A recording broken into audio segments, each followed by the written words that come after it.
সড়কে দুর্ঘটনার কারণ ও এর প্রতিকার নিয়ে আলোচনার জন্য মুন্সিগঞ্জের মাওয়ায় আছেন সহকর্মী নাসির উদ্দিন উজ্জ্বল। তার সঙ্গে যুক্ত হচ্ছেন সেখানকার ট্রাফিক পরিদর্শক SM জিয়াউল হায়দার। সরাসরি চলে যাচ্ছি উজ্জ্বলের কাছে। ঢাকা থেকে ভাঙ্গা পর্যন্ত দেশের প্রথম এক্সপ্রেসওয়ে যেটি 55 কিলোমিটার দীর্ঘ, সেটি কিন্তু 2022 সালের 1 জুলাই থেকে এই অক্টোবরের শেষ দিন পর্যন্ত 899টি দুর্ঘটনার পরিসংখ্যান আমাদেরকে দেওয়া হয়েছে। সেখানে বলা হয়েছে যে 119 জনের মৃত্যু হয়েছে এবং আহতের সংখ্যা কিন্তু 1300 ছাড়িয়ে গেছে।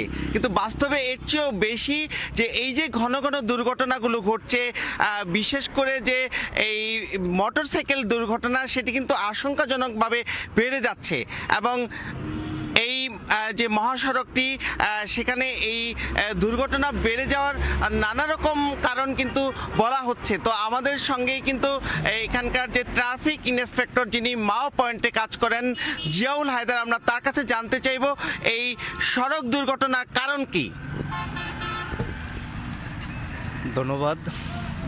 আসলে 2022 সালের 1 জুন থেকে পদ্মা সেতু উদ্বোধন হয়। উদ্বোধন হওয়ার পরপরই বিশেষ করে বাংলাদেশের মধ্যে যেহেতু সবচেয়ে সুন্দর এক্সপ্রেসওয়ে ঢাকা মাওয়া ভাঙ্গা এক্সপ্রেসওয়ে, এই রাস্তায় মোটরসাইকেল এবং অন্যান্য যানবাহনের সংখ্যা অনেক বেড়ে যায়।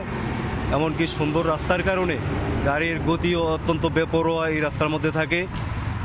পদ্মা সেতু উদ্বোধনের পরপরই আমরা আমাদের পুলিশ হেডকোয়ার্টার্সের মাধ্যমে আমাদের জেলা পুলিশের পক্ষ থেকে আমাদের জেলা পুলিশের যে অংশটুকু আছে ট্রাফিক বিভাগ, আমরা যে অংশটুকু দেখি সেই অংশটুকুতে আমরা স্পিড ডিটেক্টর মেশিন দিয়ে পদ্মা সেতুর ওপরে এবং মাওয়া খানবাড়ি ক্রসিং, যেটা পদ্মা থানা ক্রসিং, সে অংশে আমরা দৈনিক স্পিড ডিটেক্টর মেশিন দিয়ে অভিযান করে দ্রুত এবং বেপরোয়া গতির যে গাড়িগুলো আছে সেই গাড়িগুলোর বিরুদ্ধে আমরা দৈনিক মামলা করি এবং অনেক জরিমানা করি। আমাদের হিসাব মতে আমরা 2022 সালের জুলাই এবং আসলে এই যে পরিসংখ্যানটি আমরা পাচ্ছি, সেখানে দেখা যাচ্ছে যে 116টি দুর্ঘটনাই ঘটেছে মোটরসাইকেল কেন্দ্রিক।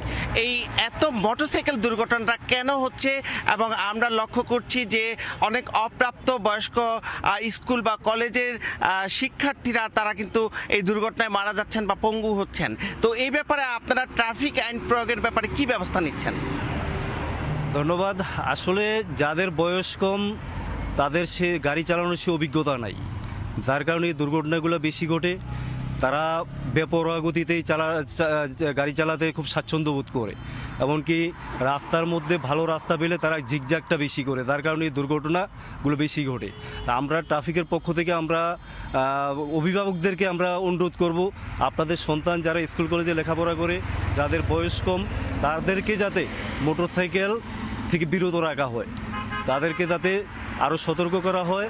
যদিও মোটরসাইকেল কিনে দেওয়া হয়, যাতে তারা আইন কানুন, ট্রাফিক আইন, বিশেষ করে ট্রাফিক আইন মেনে রাস্তার মধ্যে গাড়ি চালায়। ধন্যবাদ আপনাকে।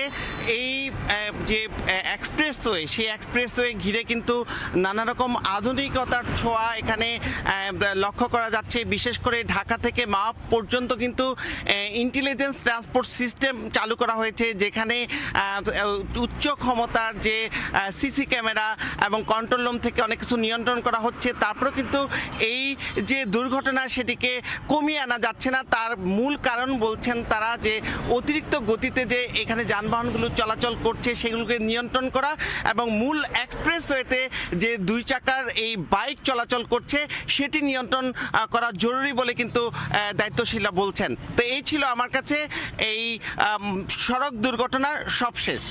ধন্যবাদ উজ্জ্বল। মুন্সিগঞ্জের মাওয়ায়